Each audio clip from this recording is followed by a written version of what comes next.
doing it for many years, but nobody ever got it off. But we did. And there was great excitement and great acceptance of it by almost everybody, including a lot of Democrats, actually. I do want to say that I've decided that the SBA, the Small Business Administration, headed by Kelly Loeffler, is a terrific person, will handle all of the student loan portfolio. We have a portfolio that's very large, lots of loans, tens of thousands of loans, pretty complicated deal. And that's coming out of the Department of Education immediately, and it's going to be headed up by Kelly Loeffler at SBA, and they're all set for it. They're waiting for it. It'll be serviced much better than it has in the past. It's been a mess. And also, Bobby Kennedy, the Health and Human Services, will be handling special needs and all of the nutrition programs and everything else. Rather complex, but that's going to be headed by and handled by Health and Human Services.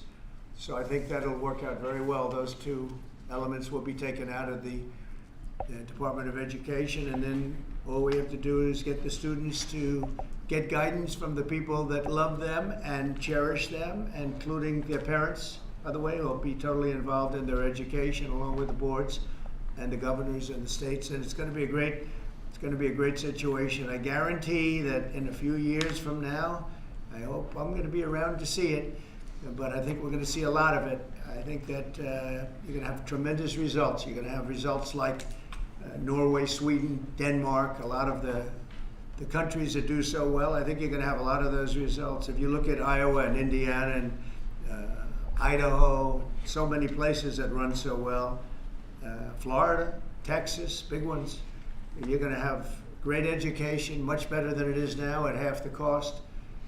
And we're not even doing it as a cost item, although you will save probably half, maybe more than that. And you're not going to be at the bottom of the list. You're going to be much higher. And maybe you'll be, I will guarantee some of the states will be at the top of the list. They'll be comparable or better than these number 1, 2, 3, 4, 5 countries, the countries that are in the top 5 positions. So that's, to me, it's very exciting, and it's been received very well. So I just wanted to tell you about the student loans and special needs. But we're here for a reason today that is very exciting, and I'm thrilled to announce that at my direction, the United States Air Force is moving forward with the world's first 6th generation fighter jet. Number 6, 6th generation. Nothing in the world comes even close to it. And it'll be known as the F-47. The generals picked a title, and it's a beautiful number, F-47. It's something the likes of which nobody has seen before in terms of all of the attributes of a fighter jet. There's never been anything even close to it, from speed to maneuverability to what it can have to payload. And this has been in the works for a long period of time. After a rigorous and thorough competition between some of America's top aerospace companies, the Air Force is going to be awarding the contract for the next generation air dominance platform to Boeing. As you know, was highly competed for. There was a lot of competition, generals, and it's been going on for a long time. Very, very tough competition, but this plane is produced numbers that nobody's ever seen before. The F-47 will be the most advanced, most capable, most lethal aircraft ever built. An experimental version of the plane has secretly been flying for almost 5 years, and we're confident that it massively overpowers the capabilities of any other nation. There's no other nation. We know every other plane. I've seen every one of them, and it's not even close. This is a next level. You know, level 5 is good. This is level 6, they say. The F-47 is equipped with state-of-the-art stealth technology. It's virtually unseeable and unprecedented power. It's got the most power of any jet of its kind ever made. Maneuverability, likewise, is there's never been anything like it, despite the power and speed. Its speed is top. It's over 2, which is something that you don't hear very often. America's enemies will never see it coming. Hopefully we won't have to use it for that purpose, but you have to have it. And if it ever happens, they won't know what the hell hit them. A new fleet of these magnificent planes will be built in the air during my administration over the next couple of years. It's ready to go. They've already built much of what has to be built in terms of production, including the sheds. We'll ensure that the USA continues to dominate the skies. We've given an order for a lot. We can't tell you the price because it would give way to some of the technology and some of the size of the plane, good sized plane. This contract also represents a historic investment in our defense industrial base, helping to keep America at the cutting edge of aerospace and technology. Our allies are calling constantly. They want to buy them also, and certain allies will be selling them, perhaps toned down versions. We like to tone them down about 10%, which probably makes sense because someday maybe they're not our allies, right? But I would like to ask Secretary Hegseth, who's doing a fantastic job. He's really been very inspiring in so many ways, and I must say that before he speaks, we have had record people wanting to join our military in the last 2.5 months, literally since this, I think probably since the election, November 5th, but especially since we came to office and since I announced Pete. He's young, he's smart, he's strong, he loves it, and they love him. But we've had record numbers of people wanting to join our military. Now, if you go back 6 months, it was the exact opposite. You had record numbers of people not wanting to join the military. Now you have record numbers of people wanting to be in our military, and that's a great honor. That shows you we're really on the right track. So, Pete, maybe say a few words. Sure. Please. Well, Mr. President, this is a big day. This is a big day for our warfighters. This is a big day for our country, a big day in the world. The name of this program is the Next Generation of Air Dominance.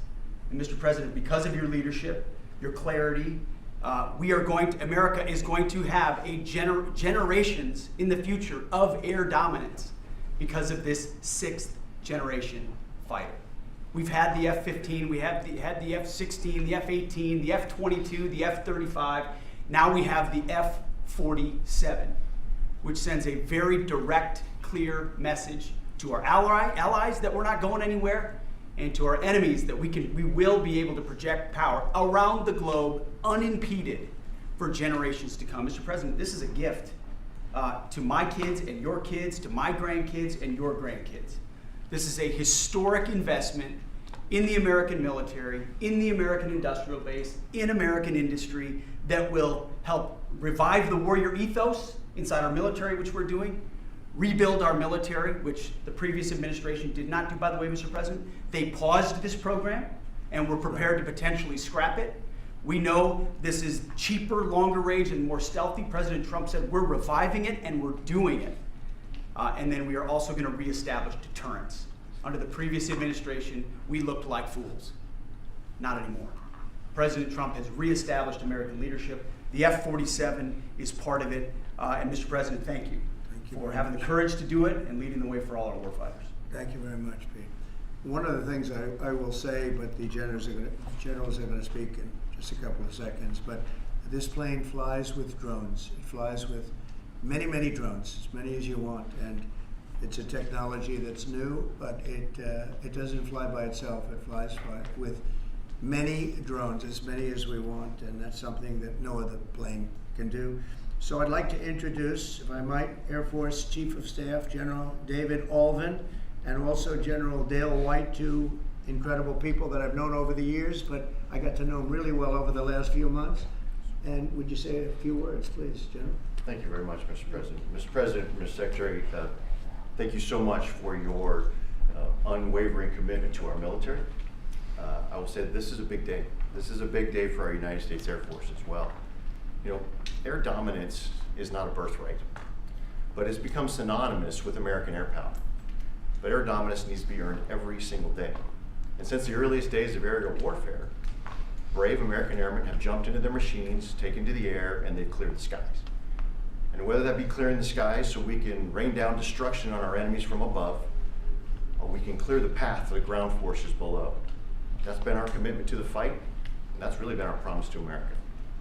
And with this F-47 as the crown jewel in the next generation air dominance family of systems, we're going to be able to keep that promise well into the future. I also want to thank everyone from industry and within government, our engineers, who have worked tirelessly on this program to bring it where we are right now today. This shows that American talent, American skill, and American determination are second to none, because this platform is second to none. So we believe that this provides more lethality, it provides more capability, more modernized capability in a way that is built to adapt. This, along with our collaborative combat aircraft the President talked about with drones, this is allowing us to look into the future and unlock the magic that is human-machine teaming. And as we do that, we're going to write the next generation of modern aerial warfare with this. This enables us to do this.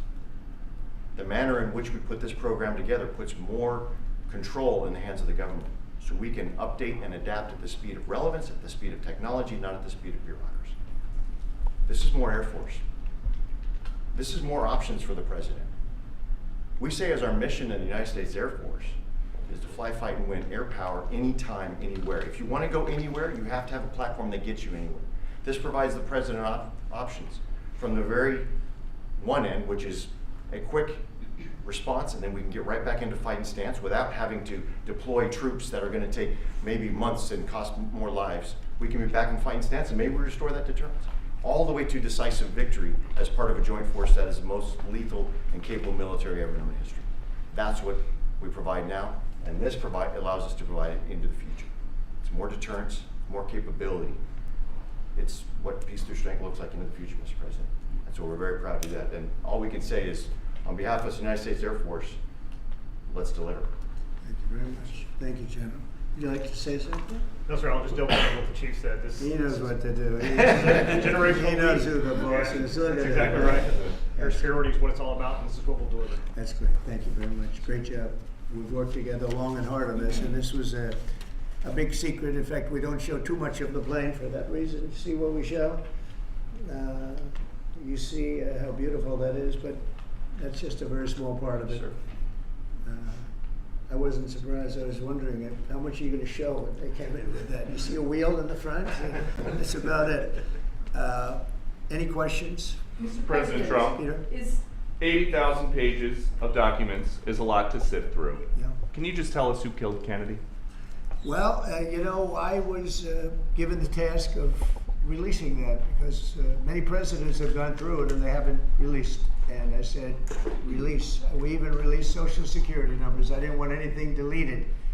They said, sir, what about Social Security? People long gone, but they're long gone, so I can't imagine. But I said, if you don't delete it, if you do delete it, we have people are going to say, why did you delete it? There's something in there. So we gave Social Security and we gave everything. And the rest is for you to look at, Peter. You're going to see whether or not you see anything. But we've given it. We're doing it with Dr. Martin Luther King, too. They're preparing all of that. They're going to release everything. And whoever else they want. I mean, we have nothing. We really have nothing to hide. We shouldn't have. When a lot of time goes by. But with the Kennedy files, in particular, they were going crazy on them. I don't think there's anything that's earth-shattering, but you'll have to make that determination. In those, it's 80,000. It's actually 88,000, and we have some additional things, as you know, come out today. And for that, you can go to the offices and you can see whatever you want to see. Everything is out there, totally open. The additional stuff is available later on today. You go over to the offices and you can have it immediately, and you'll make a determination. And on something else, these Tren de Aragua guys, because of your executive order, they are designated as foreign terrorists. Yeah. If ISIS or Al-Qaeda foreign terrorists were operating here in the United States, cops would probably be shooting first and asking questions later. And so what is the difference between terrorists, between somebody like an ISIS or an Al-Qaeda operative versus a MS-13 or Tren de Aragua? Well, these are people that focus on destroying people in their homes. They're not as international in that sense. They're a group of thugs. They come from Venezuela. They come from the prisons of Venezuela. They're very very dangerous people, but they didn't look so dangerous when the guards took care of the situation from El Salvador. And I want to thank the president. He's a friend of mine. He's done a great job. But I just can't imagine that the Democrats are taking this issue where they want to have them back. You know, so now they have men playing in women's sports. They have transgender for everyone. They have open borders. They have all of their crazy policies that are, I think, 95-5, not 90-10, okay? And their new policy is, let's bring Trinidad back into our country. Let's bring the worst, these are the worst gang members there are.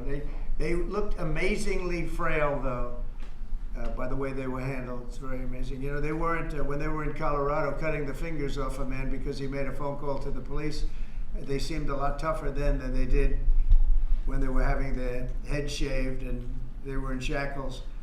They're tough people. They're bad people. We don't want them in our country. We can't let a judge say that he wants him. You know, he didn't run for president. He didn't get much more than 80 million votes. And we just can't let that happen. It'd be so bad for our country. I won on the basis of getting criminals out of our country that were let in. It was called unforced error. They were let in by Biden, incompetently let in, and let in by the millions, actually. 21 million people. I believe it's 21 million. And that's not even including the gotaways, but these are rough people. We want them out of our country. And I won the election based at least partly on that, and that's a big part, yeah? And I don't know if you saw this. Tim Walz is now saying about Trump supporters, and forgive me, I'm just reading a quote from Tim Walz, I think I could kick most of their ass. Oh boy, he'd be in trouble. Is there any way to know? Well, he's a loser, yeah, I mean, he's a loser. He lost an election. He played a part. You know, usually a vice president doesn't play a part, they say. I think Tim played a part. I think he was so bad that he hurt her. But she hurt herself, and Joe hurt them both. They didn't have a great group, but I would probably put him at the bottom of the group. Have you heard that Biden Mr. wants to President. get back involved for Mr. Democratic President. politicians, fundraising and campaigning against your policies? What do you think of that? I hope so. Mr. President, there are several families. Mr. President, there are families Who from you- some of the who are you people. with? I'm with La Nación newspaper from Argentina. There are families from some of the people that were on those flights to El Salvador that claim that they're not criminals, they're not members of Trinidad, of MS-13. What can you tell them, and what guarantees can you give them that everyone in those planes were actual criminals, terrorists, as you said? Well, I was told that they went through a very strong vetting process, and that that will also be continuing in El Salvador. And if there's anything like that, we would certainly want to find out. But these were a bad group. This was a bad group, and they were in bad areas, and they were with a lot of other people that were absolutely killers, murderers, and people that were really bad with the worst records you've ever seen. And but we will continue that process, absolutely. We don't want to make that kind of a mistake. Mr. President, is the U.S. planning to give up the position of NATO's Supreme Allied Commander, and if so, why? NATO is something that I saved. NATO was gone until I came along. In fact, the previous Secretary General, very good man, both of them are good. The current man is fantastic. But both of them have said, if it wasn't for Trump, you wouldn't even have a NATO, because we were paying the cost of almost all of the countries. And now they're paying. I said, we're not going to do this. We're not going to continue. You hurt us on trade. You do bad things on trade. And then on top of it, we're supposed to pay for your military. And because of what I did, hundreds of billions of dollars flowed into NATO by countries that just weren't paying. They were delinquent. They weren't paying their bills. So NATO is solid. They're strong. But they have to treat us fairly. Are we going to give up the... Because look, without us, NATO's not the And we're same. giving- we're And I giving- can tell you, I've been having very good discussions, as you know, with President Zelensky and with President Putin. And President Putin will tell you that without the United States, he wouldn't be worried. But he is worried when the United States is involved. And I have to tell you, I've dealt very well with both gentlemen, and we have, I think we have the confines of a deal. I hope we have the confines of a deal. I'm doing it for two reasons. Number one, and by far most importantly, thousands of young people, and they're not American people, they're Russian and they're Ukrainian, are being killed every week, thousands a week. And also the United States has paid, because of Biden, $350 billion on a war that should have never happened. If we had a competent president and this sitting right here, that war would have never happened. It would have absolutely never happened with me. And it didn't happen. For 4 years it didn't happen. Mr. President, do you think you have the authority, the power to round up people, deport them, and then you're under no obligation to a court to show the evidence against them? Well, that's what the law says, and that's what our country needs, because we were, unfortunately, they allowed millions of people to come into our country, totally unvetted, totally unchecked. So you ought to ask, did he have the authority to allow millions of people? Did Biden have the authority to do something that's unthinkable? Have open borders where millions of people poured into our country, totally unvetted and totally unchecked, just as you would say. And many of those people were criminals. Many of them were from jails and prisons and mental institutions and gang members and drug dealers and very dangerous people. Many were murderers. We have 11,088 that we know of murderers they murdered. Of that number, at least half killed more than one person. They're in our country. They're in a location near you. Biden allowed that to happen to our country. And his people that really ran the country. And the person that operated the auto pen, I think we ought to find out who that was, because I guess that was the real president. So when you ask me if we have the authority, did Biden have the authority to allow millions of people to come into our country? Many of these people, hardened criminals at the top of the line who have caused tremendous damage in our country. You see them in New York City fighting with our police. I mean, literally having fist fights in the street with our police. These are tough, hard criminals. Many of them came out of jails, and not just South America, from all over the world. They came out from Africa, from the Congo. They came out from Asia. Not just South America, but many from South America. These are hard, tough criminals, and we have to get them out. And a judge sitting behind a bench someplace got a nice appointment. You can't take that away from the people that are responsible. Now, in this case, Marco Rubio has a lot of big decisions to make, and he's a fantastic person, a great man. I think he'll be our best. I think he has a chance to be our best Secretary of State.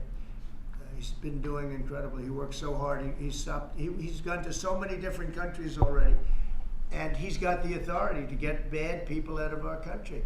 And you can't stop that with a judge sitting behind a bench that has no idea what goes on, who happens to be a radical left lunatic. Do you think the judiciary is You guys today are denying this New York Times report that Elon Musk was going to be shown a 20 to 30 page presentation about a theoretical war plan against China.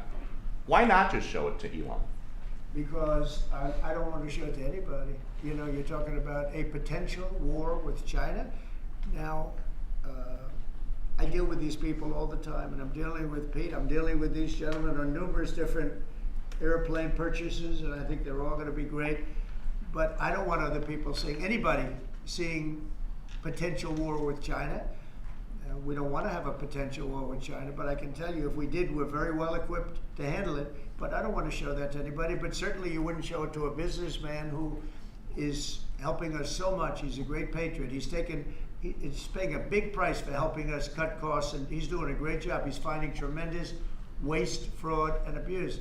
But I certainly wouldn't want, Elon has businesses in China, and he would be susceptible perhaps to that. But it was such a fake story. The New York Times is just as fake as CNN and MSDNC. And anybody read that story, people laughed at that story. Who would do such a thing? And the first thing I did is I called Susie and I called Pete. I said, is there any truth to that? And they said, it's ridiculous. No, he's over there to talk about cost. You might want to address that, Pete. But Elon was over there today to address costs. Doge, thing called Doge, which you've heard about. Pete? That's exactly right, Mr. President. You pointed out it was a fake story. We pointed out it was meant to sort of undermine whatever relationship the Pentagon has with Elon Musk. Elon Musk is a patriot. Elon Musk is an innovator. Elon Musk provides a lot of capabilities our government and our military rely on, and I'm grateful for that. We welcomed him today to the Pentagon to talk about Doge, to talk about efficiencies, to talk about innovations. It was a great informal conversation. The rest of that reporting was fake. There was no war plans, there was no Chinese war plans, there was no secret plans. That's not what we were doing at the Pentagon. I might add that I think Elon, if they ever wanted to do that, I think Elon wouldn't do it. I think he wouldn't do it. He wouldn't want to put himself in that position. But if you read what's out of the New York Times, it's such a dishonest newspaper. It's such garbage. It's, it used to be called all the news that's fit to print. Well, it's all the news that's not fit to print. They have fake sources, or they don't have sources. I think they make most of it up. But this was a made-up story by the New York Times. I call it the failing. It's a failing newspaper. It's failing. And they shouldn't do that. They really are the enemy of the people. And Mr. President, We do need honest journalism in this. We've made such big strides over the last 2 months, but we just need honest journalism, and we don't have it. When you have a CNN, you have to watch these people every once in a while just to see where they're coming from, and it's so dishonest. MSNBC is, I think, probably worse, and they're both doing horribly in the ratings. I think they're going to be turned off. I don't think they're not doing any ratings. You're doing well in the ratings. Thank Mr. you. President, Just quickly on, I understand that your trade rep is meeting their Chinese counterpart next week. Yes. Is there anything that they can do to stop April 2nd or to roll back the tariffs that you've put on China already? Well, we could talk, but basically, I call April 2nd. I would have made it April 1st, but I didn't want to be April Fool's Day because then nobody would believe what I said, and they do believe me. April 2nd is going to be Liberation Day for America. We've been ripped off by every country in the world, friend and foe. We've been ripped off on trade. We've been ripped off on military. We protect people and they don't do anything for us. It's just so unfair for years and years. And now some of that money is going to be coming back to us in the form of tariffs. Tens of billions. It's going to be numbers like nobody's ever seen. So NVIDIA announced today, you saw that, hundreds of billions of dollars of investment. The biggest chip maker in the world announced hundreds of billions of dollars of investment. Hundreds of billions, not millions, but billions. They're all coming here. Apple just announced $500 billion worth. They're going to build plants here. They built their plants in China. They're going to build them here. And they're starting immediately. We have investment, the likes of which this country has never seen, already announced. And they all want to have news conferences. I don't have enough time to have that many news conferences, but I would say so far at least $4 trillion. $4 trillion is coming in. Car companies, very importantly, a lot of the car companies that were going to build in Mexico or Canada are now building here. Because I don't want cars from Canada. I don't want cars from Mexico. They want to do it, it's fine, but I want the car companies to build here, not, they were building in Mexico 3 plants, big plants, really big plants, and they were going to sell the cars right across the border. We wouldn't have the jobs, we wouldn't have the profits, we wouldn't get the taxes, we get nothing. All we get is unemployment and empty factories. Those days are over. So now those 3 places are going to build here, but many more than that. We have a big one. Honda is building, just announced a really big plant in Indiana, great state, smart place to build. And we have many car companies coming here. The steel mills are going to be booming, And many other things come with that. But we need that for defense. There are certain things you have to have. You have to have steel. We would have had, if I didn't do in my first term tariffs to stop the onslaught, because they were dumping steel in order to destroy our steel plants. If I didn't do 50% and even 100% in certain cases tariffs on steel, you wouldn't have a steel plant in the United States. And Biden was unable to get rid of those tariffs because they threw off so much money that his numbers, which didn't work anyway, because his numbers were terrible, what he did, the way he spent money was so horrible, and what he allowed to happen to energy. That's the other thing. Energy is going to be like it's never been before. Mr. Vice President is here. Do you have anything to say while you're here? No, sir. I'm good Vice President. I'm just here to watch the show, sir. Okay. I think airplanes are pretty cool, so I wanted to check this out. Airplane's cool. It is cool. Mr. President, anything that China can do to take off the trade war at this point, though? Well, I'll be speaking to President Xi. I have a great relationship with him. We're going to have a very good relationship. But we have $1 trillion deficit because of Biden with President Xi. More than that. I mean, I've heard $1.2 trillion. We have a deficit. And I've explained that to President Xi. We also have a problem where he's allowing fentanyl to be sent into Mexico and then cross the border and, killing. I think the number is much higher than the 125, 115 that I think it's closer to 300,000 people a year. And so that's a problem. But they have a tremendous surplus against the United States, and we don't want that. Mr. President, why do you want to control Ukraine's power A number plant? of industries have come to you asking for exemptions on tariffs. Is that something that is under consideration by you? Well, people are coming to me and talking about tariffs, and a lot of people are asking me if they could have exceptions. And once you do that for one, you have to do that for all. So, I mean, generally, I did something interestingly during 2 weeks ago. I gave the American car companies a break because it would have been unfair if I didn't. And everybody said, oh, he changed his mind on tariffs. I didn't change my mind. I helped our, sort of big three, big four. I helped some of the American companies. And instead of taking it properly, they said, oh, he changed it. I don't change, but the word flexibility is an important word. Sometimes there's flexibility, so there'll be flexibility, but basically it's reciprocal. So that if China's charging us 50% or 30% or 20%, and I don't mean China, I mean anybody, any country, Canada. Nobody knows that Canada's charging our dairy farmers. They have 270% tariffs. Nobody knows that. Nobody knows that. They have up to 400%. They have a couple of tariffs at 400%. Nobody knows that. Nobody talks about that. And remember, with Canada, we don't need their cars, we don't need their lumber, we don't need their energy, we don't need anything from Canada, and yet it costs us $200 billion a year in subsidy to keep Canada afloat. So when I say they should be a state, I mean that. I really mean that, because we can't be expected to carry a country that is right next to us on our border. It would be a great state. It would be a cherished state. The taxes for Canadian citizens would go down in less than half. They don't spend money on military because they think we're going to protect them. There are many things that they do, like icebreakers. They want us to provide icebreakers for them. Oh, that's wonderful. So the Canada, they're very tough traders too. I want to just tell you, all the people, they're tough traders. They trade very tough. And the expression I use is, some people don't have the cards. I used that expression about a week and a half ago, right? Somebody was negotiating who didn't have the cards, who's now, I think, saying that he wants to do it, and I think we're going to have a big deal on that very special something. We got to make a deal on that.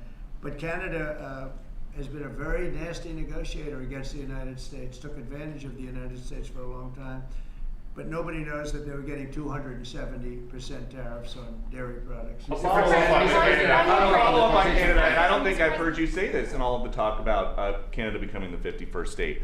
Are you concerned that if they became the 51st state, they would be a very, very blue state? Very, very big and very, very blue. No, there might be, but it would, you have that artificial line that goes, that straight artificial, that looked like it was drawn by a ruler. Somebody with I don't mean a ruler like a king, I mean like a ruler, this way. And it's just an artificial line that was drawn in the sand or in the ice. And can I tell Peter, just, you add that to this country, what a beautiful landmass, the most beautiful landmass anywhere in the world. And it was just cut off for whatever reason.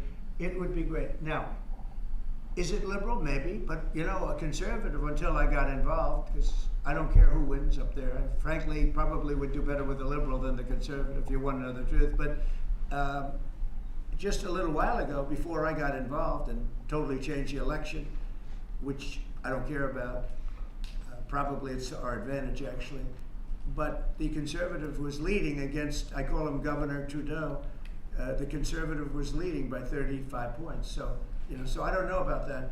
I think Canada is a place like a lot of other places. If you have a good candidate, the candidate's going to win. And I don't know if you've seen this, but the two astronauts that you just helped save from space, they didn't get any overtime pay for all that extra time. They got $5 a day per diem. For 286 days, that is $1,430 in extra pay. Is there anything the administration can do to get them, to make them whole? Well, nobody's ever mentioned this to me. If I have to, I'll pay it out of my own pocket, okay? I'll get it for Mr. them. President, President, follow up on you the mentioned- petition you signs. I like that. I think- Mr. President, you President, mentioned the I'll deal. pay it right out of my, is that all? That's not a lot Me por- for what they had to go through. And I want to thank Elon Musk, by the way, because think if we don't have him. You know, there's only so long, even though they're in the capsule up there, that the body starts to deteriorate after 9 or 10 months and gets really bad after 14, 15 months with the bones and the blood and all the things that you've been reporting on very well. And if we don't have Elon, they could be up there a long time. Who else is going to get him? And I just want to thank him. He's going through a lot, what they're doing to him. And these people are going to be caught, and they're going to be caught, and they're going to be prosecuted. And from what they tell me, I see this just by watching your programs and reading the news, but from what they tell me, they could get 20 years in jail, and they'll get it. I'll tell you, there's going to be no leniency, and there'll be no pardons. I can tell you that right And you now. said this Mr. morning President, 20 years in jail, and then Mr. maybe you said this morning 20 years in jail, and then maybe they'll go to one of these prisons in El Salvador. Do you think with the way that the judges have been issuing injunctions, it would be easier or harder to send these Tesla domestic terrorists to a jail in El Salvador than these MS-13 or Tren de Aragua guys? Well, I view these people as terrorists just like others. These are, when I looked at those showrooms burning and those cars, not one or two, like 7, 8, 10 burning, exploding all over the place. These are terrorists. You didn't have that on January 6th, I can tell you. You didn't have anything like that on January 6th, which is sort of amazing because on January 6th, the Democrats were talking. Nobody was killed other than a very beautiful young woman, Ashley Babbitt. Nobody was killed. And you look at what's going on now with these terrorists. These are terrorists, and that's an organized event. You know, take a look at their signs. Take a look. They're all made by the same sign company. A nice, expensive job. Now, these are the people that finance it are, in my opinion, in just as big a trouble as the people that are setting the match and setting the fires. So we'll see. It's under very serious investigation by the FBI and by the Justice Department. These people are terrorists. Mr. President, you mentioned a deal with Ukraine. Mr. President, what do you say to American military families who are seeing Elon Musk at the Pentagon today, are hearing about Defense Department cuts, and their thoughts are immediately going to the safety of their loved ones who are currently deployed? Well, we're making our country strong. And when they see a thing like that and they hear that story about Elon and China, what they should do is realize that the New York Times is a corrupt institution, because I think they're the ones. They knew that story wasn't true. Nobody believed that story. People that, when I first called, they laughed when they heard the story. Nobody believed it, that the Pentagon was giving him a briefing on what war with China would look like, and he has business in. No, they made that up because it's a good story to make up. They're very dishonest people. I have it with the Times, and you'll see more and more of it. To me, it's a very dishonest organization. But a story like that is made up. It's total fiction. And I just wanted to make sure. I called up Chief of Staff and I called up Pete, and I said, is there any truth to that? Absolutely not. He's there for Doge, not there for China. And if you ever mention China, I think he'd walk out of the room. He wouldn't take it anyway.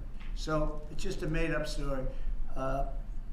Nobody's taken better care of the military. One of the things that I know that Pete's doing is he's talking about a lot of the civilian staff, and we're going to get them other jobs. You know, we're going to have a lot of jobs in this country, but we don't want to have wasteful jobs. We want to have meaningful jobs.